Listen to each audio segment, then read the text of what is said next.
Australia के खिलाफ पहले टेस्ट के लिए भारत की खतरनाक नई प्लेइंग 11 तय। रोहित, गिल, शमी बाहर, बुमराह बने कप्तान, बदल डाली टीम, किए बहुत बड़े बदलाव। तो जी हां, बॉर्डर गावस्कर ट्रॉफी को लेकर इंडिया की मुश्किलें थमने का नाम नहीं ले रही है। रोहित शर्मा पहले टेस्ट मुकाबले के लिए अवेलेबल नहीं है फॉर द पर्सनल रीजन। अब वो नहीं अवेलेबल है तो फिर कप्तान जसप्रीत बुमराह को बनाया गया है। अच्छा, बुमराह टेस्ट में बॉलिंग ओपन के तौर पर करते हैं और कप्तान भी है। लेकिन बात यही नहीं थमी। शुभमन गिल को प्रैक्टिस के दरमियान चोट लग गई, अंगुली में फ्रैक्चर है, जिसके लिए पर्थ में होने वाले पहले टेस्ट मुकाबले के लिए वो अवेलेबल नहीं है। तो इसका मतलब ओपनिंग जोड़ी में रोहित शर्मा की जगह कौन खेलेगा और नंबर 3 पर शुभमन गिल की जगह कौन खेलेगा, इसको लेकर घमासान अब बना हुआ है। इतना ही नहीं, मोहम्मद शामी को लेकर भी अपडेट आई कि वो पहला टेस्ट मुकाबला खेलने नहीं आ रहे हैं ऑस्ट्रेलिया, बिकॉज दैट क्योंकि बीसीसीआई ने उन्हें अभी भी घरेलू क्रिकेट खेलने के लिए कहा गया है। आप डायरेक्ट 1 साल बाद किसी खिलाड़ी को नहीं भेजना चाहते हैं, इस तरह की खबरें सामने हैं, तो फिर मोहम्मद शमी भी अवेलेबल नहीं है। तो यहां हो रही है टीम इंडिया के लिए मुश्किलें। पर्थ टेस्ट मुकाबला जो कि बाउंसर और तेज गेंदबाजों को ऑब्वियसली मदद करेगा, तो इंडिया के पास तेज गेंदबाजी में ऑलराउंड पैकेज कौन है, कैसे आप बैटिंग में गहराई डिफेंड करेंगे और आप किन खिलाड़ियों का डेब्यू कराएंगे। जसप्रीत बुमराह ने कप्तान बदलते ही बदल डाली है पूरी टीम। तो चलिए आइए आपको बताते हैं पर्थ टेस्ट मुकाबले के लिए जो कि शुरू होने वाला है, उसके लिए क्या है टीम इंडिया की प्लेइंग 11 और इसको लेकर कप्तान जसप्रीत बुमराह की तरफ से कर दी गई है तस्वीर साफ इसे खास रिपोर्ट में। लेकिन आगे बढ़ने से पहले अगर आप भी है टीम इंडिया के फैन तो वीडियो को लाइक कर दीजिए, चैनल को सब्सक्राइब कर दीजिए और हाँ, आप अपनी best playing 11 for the border Gavaskar trophy क्या उतारना चाहते हैं कमेंट सेक्शन में अपनी प्लेइंग 11 तो जरूर बताएं, लेकिन उससे पहले जान ले ये टीम की प्लेइंग 11 क्या रहेगी। सबसे पहले ओपनिंग जोड़ी की बात करते हैं। देखिए, यशस्वी जायसवाल का नाम अब टीम इंडिया की ओपनिंग जोड़ी में पक्का हो चुका है। Yashasvi Jaiswal left and right combinations के लिए बहुत जरूरी है।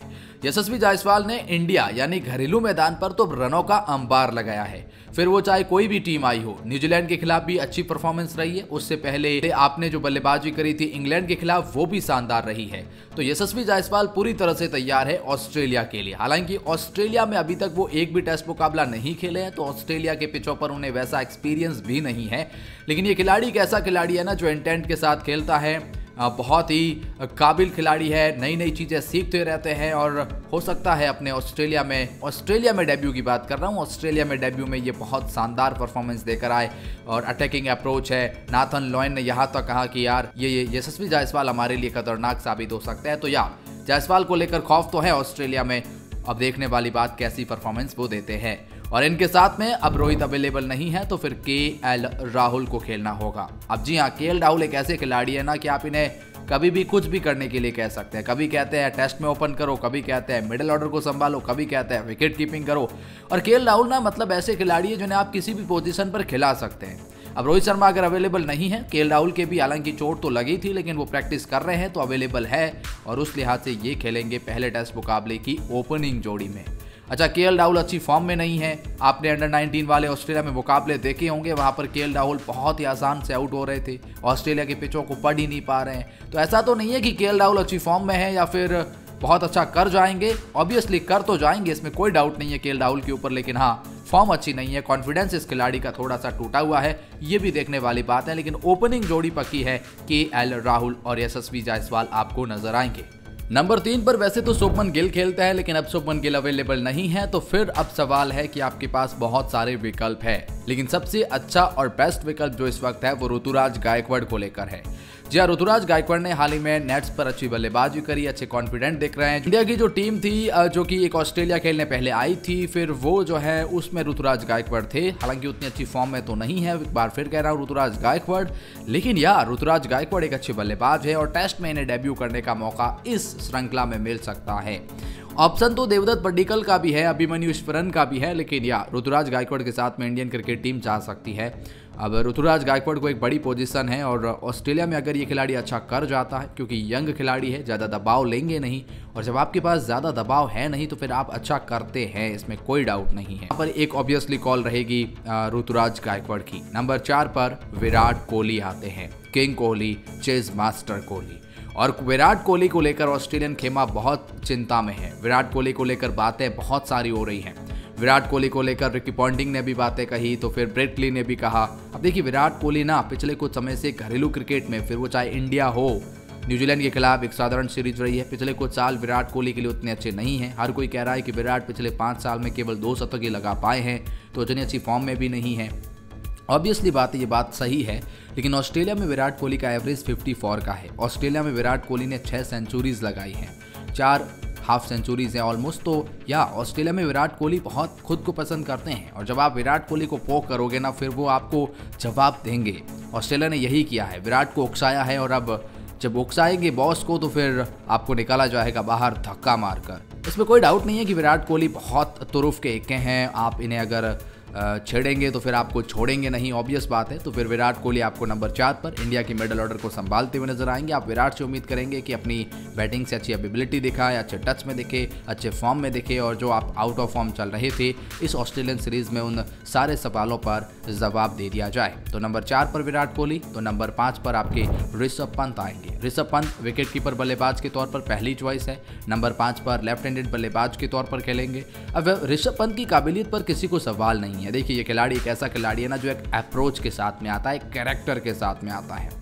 पंत अपनी विकेट कीपिंग स्किल से ऑस्ट्रेलिया पर दबाव बनाएंगे, स्लेजिंग भी करते हुए नजर आएंगे, लेकिन अपनी बैटिंग से ये क्या ही खास अप्रोच रखते हैं। मतलब पहली गेंद से बड़ा शॉट लगाने का ये मादा रखते हैं टेस्ट फॉर्मेट में, और टेस्ट फॉर्मेट में ये अग्रेशन बल्लेबाजी करते हैं। इनका जो इंटेंट होता है ना, वो अग्रेसिव नजर आता है। और पिछली बॉर्डर गावस्कर ट्रॉफी जो हमने ऑस्ट्रेलिया में जीती, जो गाबा में हमने घमंड तोड़े थे और बहुत सारी बातें हमने करी थी, वो ना बहुत ही कमाल की सीरीज थी, और उसमें जीत का श्रेय पूरी तरह से ऋषभ पंत के हाथों रहा था, क्योंकि वो लास्ट में इतनी अच्छी से फिनिश करना, शतक लगाकर ऋषभ पंत उस टूर्नामेंट को जीतना काबिल तारीफ रही थी, इसीलिए आप उस टूर्नामेंट को अपने नाम कर पाए थे।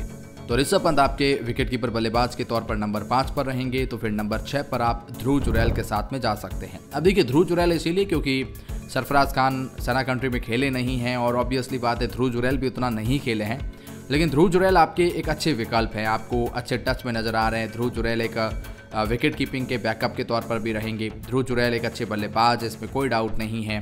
ध्रुव जुरैल के पास वो इंटेंट नजर आता है। घरेलू क्रिकेट में ध्रुव जुरैल ने अच्छा किया था, इसमें भी कोई दो राय नहीं है, इसलिए आप ध्रुव जुरैल के साथ में जा सकते हैं। ऑप्शन आपके पास ये भी है कि आप सरफराज खान के साथ में भी जा सकते हैं, क्योंकि बल्लेबाज ये भी कमाल के हैं।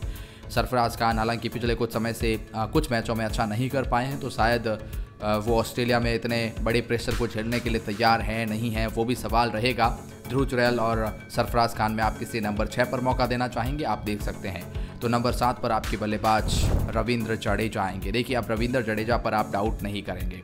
जडेजा आपके लेफ्ट आर्म ऑर्थोडॉक्स स्पिनर हैं, तो अपनी गेंदबाजी से तो ऑस्ट्रेलिया पर दबाव बनाना जानते ही हैं, लेकिन ये बल्लेबाजी भी कमाल की करते हैं। आपको एक फील्डिंग में बहुत शानदार एफर्ट निकाल कर देते हैं। मतलब फील्डर ये क्या कमाल के हैं ना, और इस इंडियन क्रिकेट टीम को ये सही मायनों में बैलेंस प्रदान करेंगे। रविंद्र जडेजा नंबर 7 पर आपको एक अच्छे ऑलराउंड पैकेज में आएंगे। नंबर 8 पर नीतीश कुमार रेड्डी आ जाएंगे। अब देखिए नीतीश कुमार रेड्डी आपको नंबर 8 पर बल्लेबाजी में गहराई भी देंगे और गेंदबाजी में आपको एक एक्स्ट्रा विकल्प भी देंगे। आप तेज गेंदबाजी पेस के साथ में जाना चाहेंगे, इसलिए नीतीश कुमार रेड्डी नंबर 8 पर आपको अच्छी बल्लेबाजी और गेंदबाजी। देखिए नीतीश कुमार रेड्डी का यहाँ डेब्यू देखने को मिलने वाला है, इसमें कोई दो राय नहीं है। इस खिलाड़ी के पास वो फर्स्ट क्लास में अच्छे कैरियर में अच्छे रिकॉर्ड्स रहे हैं। खिलाड़ी ने अच्छा किया है, बैटिंग अच्छी करी है और बॉलिंग भी अच्छी करते हैं, विकेट चटकाते हैं। ऑस्ट्रेलियन पिचों पर तेज गेंदबाज, मीडियम पेस अच्छा साबित हो सकता है। तो यहाँ पर नंबर 8 पर नीतीश कुमार रेड्डी नजर आएंगे। नंबर 9 की बात करेंगे तो फिर अब इसमें कोई दो राय नहीं है कि आप जसप्रीत बुमराह के साथ में जाएंगे। जसप्रीत बुमराह आपके कप्तान हैं, तो गेंदबाजी में तो खैर ओपन करेंगे ही, और कप्तान ओपन करे ये ऑस्ट्रेलिया कह रहे हैं कि कप्तान पर दबाव रहेगा। जसप्रीत बुमराह मतलब क्या ही कमाल के गेंदबाज है, नई गेंद से विकेट चटकाने की काबिलियत रखते हैं, फिर मिडल फेज में आकर विकेट चटकाते हैं। जसप्रीत बुमराह बहुत ही कमाल के हैं गेंदबाज, पिछले कुछ समय से इंडिया के लिए बेस्ट विकल्प रहे हैं, और अब कप्तानी में किस तरह से ये अपनी टीम को चलाते हैं देखने वाली बात ये भी रहेगी। नंबर 10 पर मोहम्मद सिराज, बहुत ही कमाल का ऑप्शन है आपके पास। सिराज हालांकि उतने अच्छे फॉर्म में नहीं रहे हैं इंडिया में, लेकिन ऑस्ट्रेलिया में इनका रिकॉर्ड अच्छा है। पिछले बॉर्डर गावस्कर ट्रॉफी में मोहम्मद सिराज ने कमाल की गेंदबाजी करी थी। बड़े बड़े ऑस्ट्रेलियन बैट्समैन को बाहर का रास्ता दिखाने में इन्होंने अपना बहुत बड़ा योगदान दिया था। इनका कैरियर पिछली बॉर्डर गावस्कर ट्रॉफी से ही चमका है, तो वेल एक बार फिर चमकने की बारी इनके लिए बॉर्डर गावस्कर ट्रॉफी में है। तो देखने वाली बात मोहम्मद सिराज किस तरह से काम करते हैं। और 11वें पायदान पर नाम प्रसिद्ध कृष्णा का आ सकता है। वेल मुकेश कुमार का भी नाम है, लेकिन आप देख सकते हैं मुकेश कुमार या प्रसिद्ध कृष्णा किन के साथ में जाना चाहेंगे।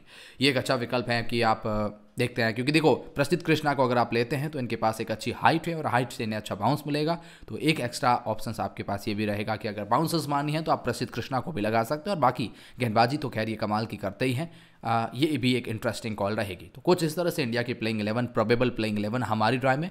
वेल, आप क्या सोचते हैं इसके बारे में?